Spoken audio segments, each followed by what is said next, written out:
Hello students, अभी substitution method का हम लोग इंटीग्रल डिस्कस कर रहे हैं। कैलकुलस में इंडेफिनिट इंटीग्रेशन में सब्स्टिट्यूशन मेथड का इंटीग्रल हम लोग डिस्कस कर रहे हैं। उसके रिगार्डिंग हमने 3 इंटीग्रल को सिलेक्ट किया है जो हम सब्स्टिट्यूशन मेथड से इवैल्यूएट करेंगे। ओके, तो अभी मिशन हम लोग का है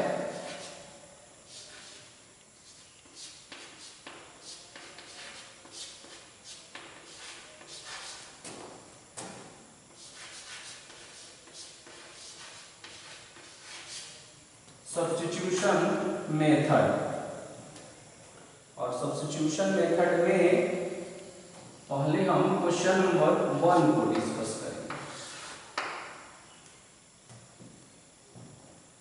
ओके, क्वेश्चन नंबर 1 को जब हम डिस्कस करें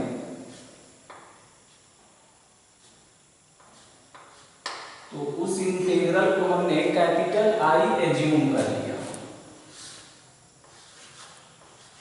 और ये है dx upon under root sine cube x है और इनटू में साइन x प्लस अल्फा। अभी जब हम इस इंटीग्रल को डायरेक्ट देखते हैं ना तो सब्स्टिट्यूशन का कोई आइडिया नहीं होता है, तो सबसे पहले ना हम इसे ट्रांसफॉर्म करेंगे, ऐसी सिचुएशन क्रिएट करेंगे जिसको देखने के बाद ये फील हो कि इसमें सब्स्टिट्यूशन मेथड का यूज किया जा सकता है। तो अभी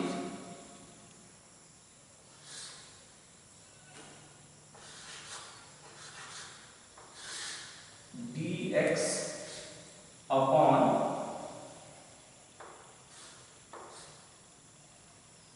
और इसे हम ऐसे ट्रांसफॉर्म करते हैं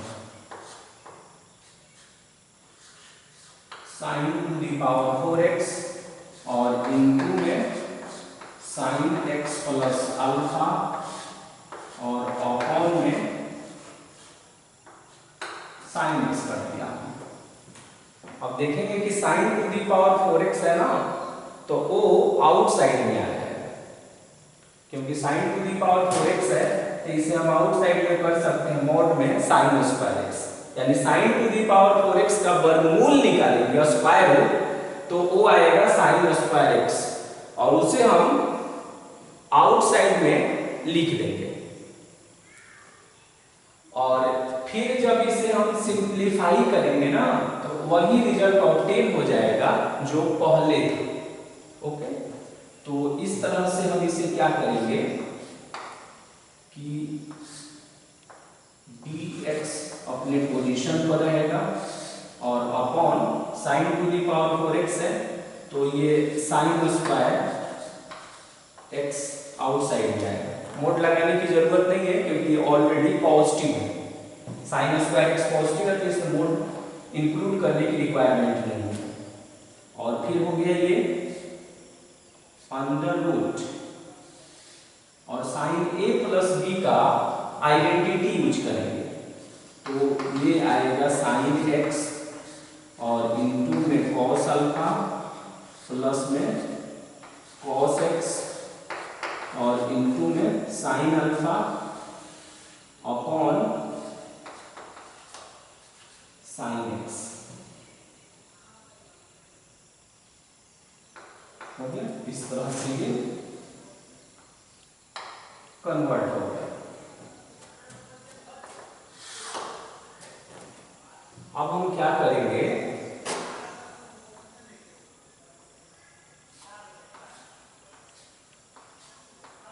इसे और सिंप्लीफाई करेंगे तो ये होगा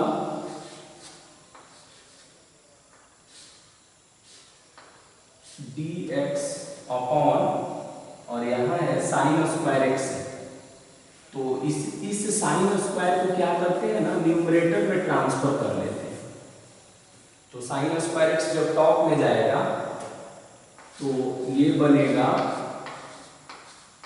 cosec स्क्वायर एक्स dx हो जाएगा और ये अंडर रूट। अब साइन एक्स जो है दोनों पर ऑपरेट करेंगे इंडिविजुअली, तो ये है साइन एक्स और इनटू में कॉस अल्फा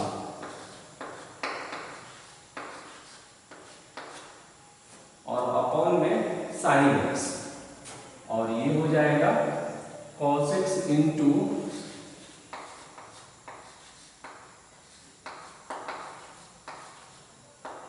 साइन अल्फा और अपॉन में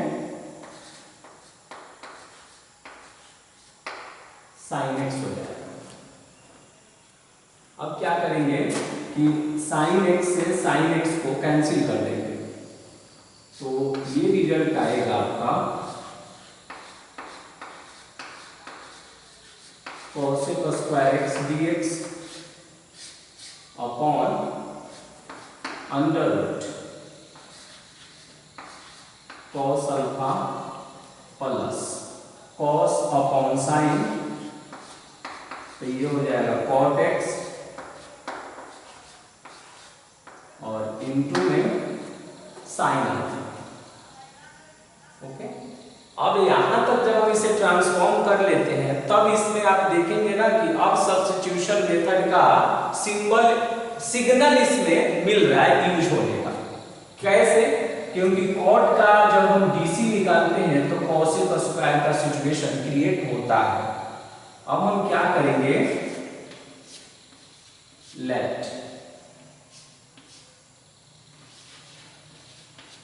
cos alpha plus cot x और इनटू में साइन अल्फा को हम जेड एज्यूम करेंगे। क्या एज्यूम करेंगे? हम जेड एज्यूम करेंगे। तो जब हम इसे जेड एज्यूम करेंगे तो इसका डीसी निकालेंगे तो 0, साइन अल्फा कांस्टेंट है बाहर, कॉट एक्स का माइनस में कॉसेक स्क्वायर एक्स हो गया और ये हो जाएगा D Z upon D x हो जाएगा।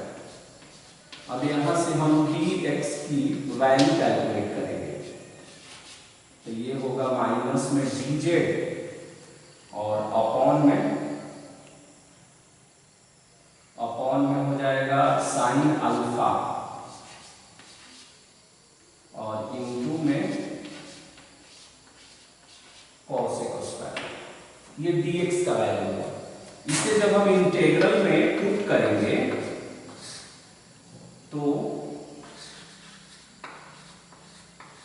कॉसेक स्क्वायर एक्स और अपॉन में रूट में जेड होगा, ये बना माइनस में डी जेड और अपॉन में साइन अल्फा और इनटू में है कॉसेक स्क्वायर एक्स। इससे ये कैंसिल होगा। ओके, और इससे कैंसिल होने के बाद से -1 अपॉन साइन अल्फा आउटसाइड गया है और ये बनेगा dz upon root z, dz upon root z, तो -1 अपॉन साइन अल्फा, तो ये बनेगा कॉसेक अल्फा और ये हो जाएगा 2 रूट जेड और प्लस में k। ओके, तो ये हो जाएगा माइनस में 2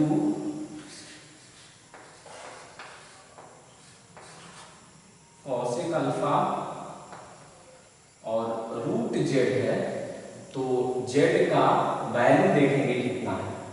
तो जेड को हमने क्या एज्यूम किया था, under root cos alpha plus cot x into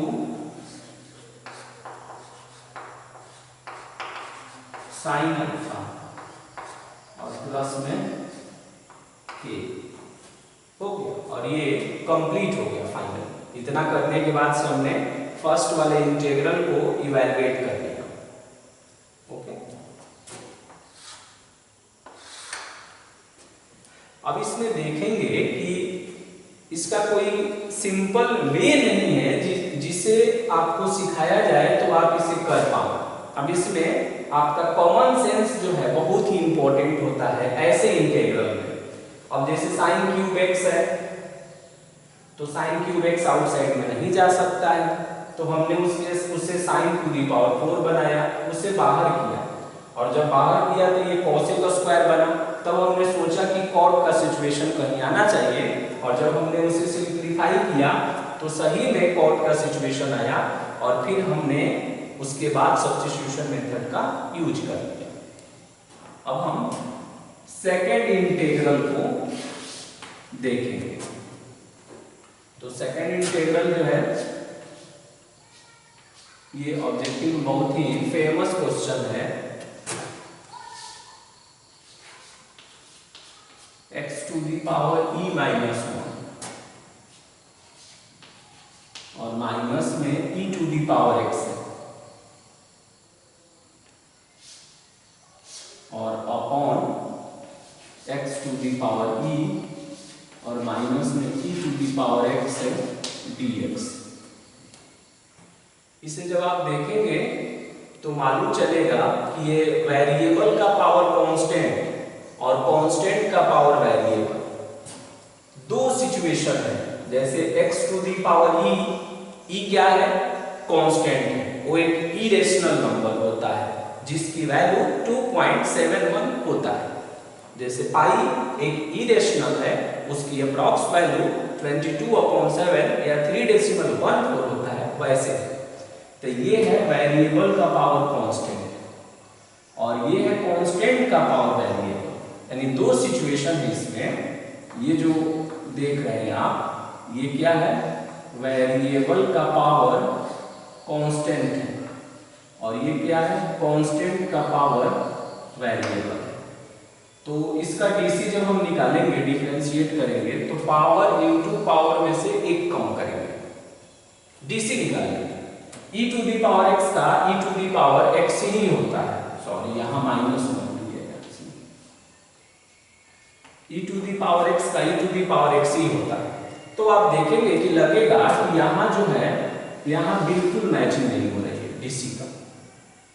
actually हम चेक कर रहे हैं कि इसका डीसी अगर न्यूमरेटर में रहेगा तो डायरेक्ट हम लॉग लगा देंगे, तो इसे थोड़ा हम सिंप्लीफाई करेंगे, तब वो ऐसा सोचते हैं x to the power e minus 1। यहाँ तो ऐसा आएगा सिचुएशन माइनस, ये बिल्कुल मैचिंग नहीं हो रही है, तो इसे हम ब्रेक करते हैं e to the power x और अपॉन e, और ये हो जाएगा x to the power e minus में e to the power x है और dx हो जाएगा। ओके, अब आप इसे एलसीएम लीजिए, तो एलसीएम लेंगे तो इतना होगा 1/e, और ये हो जाएगा e into x to the power e minus 1 और minus e to the power x upon x to the power e minus में e to the power x dx। हमने इसका एलसीएम ले लिया और उसके बाद से 1/e को आउटसाइड में भी कर दिया। अब देखिए इसका डीसी यहाँ मौजूद है, इसका डीसी यहाँ मौजूद है, तो हम डायरेक्ट लॉग लगा सकते हैं। बहुत सारे बुक में देखेंगे कि डायरेक्ट यहाँ तो लॉग लगाकर हम लिख सकते हैं। बहुत सारे बुक में देखेंगे कि इसे जेड मानता है, तब इसका डीसी ये ऑब्टेन करता है, फिर भी वैसे करता है, तब तो भी हम वही रिजल्ट ऑब्टेन करते हैं। तो इस बात को हम जानते हैं, तो क्यों नहीं हम डायरेक्ट ही लिख दें यहाँ पर लॉग और mod x to the power e और minus e to the power x और प्लस में k। हो गया। इसका डीसी जो है, इसका डीसी न्यूमरेटर में प्रेजेंट है। ओके, तो हम लॉग को इनवाइट करते हैं, या दूसरा तरीका क्या है कि इसे हम z मान लें तो भी यही रिजल्ट ऑब्टेन होगा। ओके, आप इसको करके देख लेंगे। अब हम थर्ड इंटीग्रल को डिस्कस करते हैं। ये तीनों ही इंटीग्रल बहुत ही इंपॉर्टेंट है, सब्स्टिट्यूशन का ये बेस्ट क्वेश्चनों में से एक है।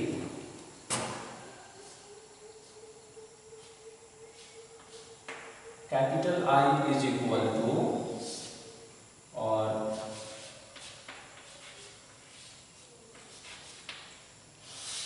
sin 2x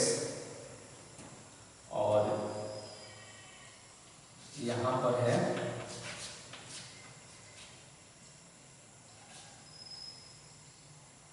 sin to the power 4x plus में cos to the power 4x है और फिर यहाँ dx है। ये भी अभी डायरेक्ट जो है सब्स्टिट्यूशन मेथड का हम इसमें यूज नहीं कर पाएंगे। इसमें हम क्या करते हैं कि cos to the power 4x से डिवाइड करते हैं न्यूमरेटर और डिनोमिनेटर में। क्या बोला हमने कि डिवाइडिंग बाय, इससे एक्चुअली tan बनेगा और tan बनेगा तो फिर हम sec स्क्वायर लाने का प्रयास करेंगे। इसमें dividing by cos to the power 4x in numerator and denominator।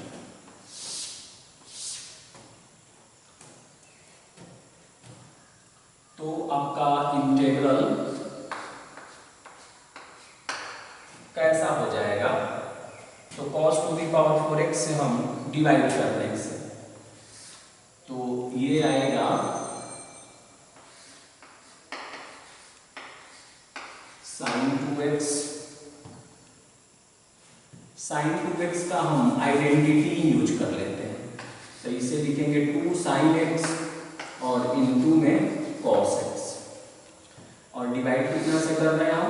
cos to the power 4x से कर रहे हैं और इंटीग्रेशन का सिंबल जो थोड़ा और बड़ा कर देते हैं और अपॉन कितना है? sin to the power 4x sin to the power 4x और अपॉन में cos to the power 4x और फिर ये हो जाएगा cos to the power 4x और अपॉन में cos to the power 4x dx। ऐसा करने से क्या होगा इसमें? तो एक cos से एक cos कैंसिल होगा, 2 आउटसाइड में कर लिया हमने। और देखिए इसे फिर कैसे अरेंज करते हैं? sin x upon cos x और 1 अपॉन cos स्क्वायर x, क्योंकि ये cos कैंसिल होगा तो cos क्यूब x होगा और cos क्यूब x को ना हमने 2 पार्ट में स्प्लिट कर दिया और ये हो जाएगा tan का पावर 4x प्लस और ये कट जाएगा तो ये 1 हो जाएगा और ये हो जाएगा dx। sin अपॉन cos तो ये हो जाएगा tan x और ये हो गया sec स्क्वायर x और अपॉन में देखिए हम इसे ऐसे भी लिख सकते हैं प्लस में 1 dx कर सकते हैं ऐसे। अब यहां से क्या कर रहे हैं हम कि लेट tan स्क्वायर x को हम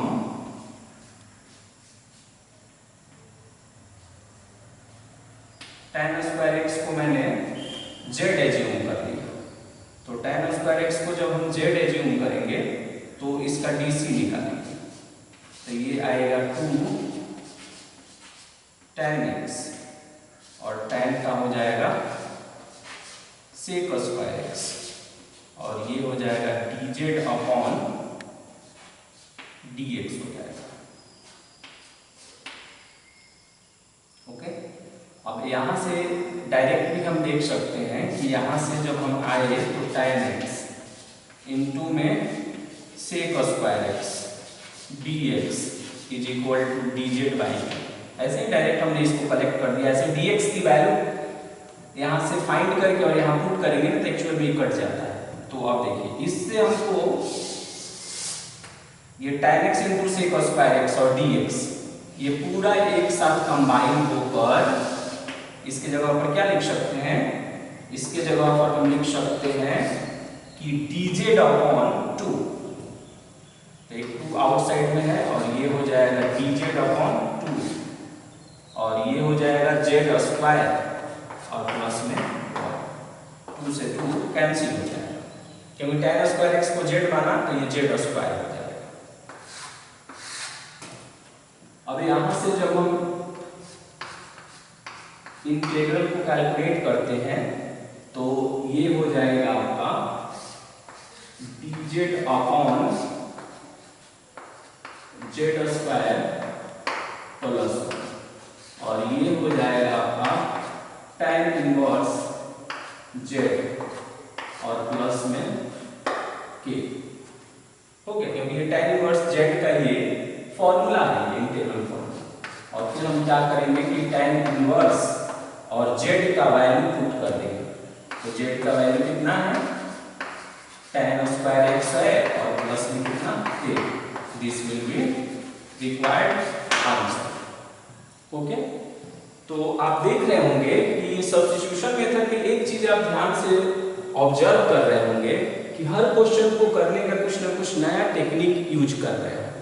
लेकिन मेनली इसमें ये चीज देख रहे होंगे कि पहले हम इसे ट्रांसफॉर्म करने का कोशिश कर रहे हैं, और ट्रांसफॉर्म करने में ट्रिग्नोमेट्रिकल आइडेंटिटी जो है बहुत ही इंपॉर्टेंट रोल प्ले करता है।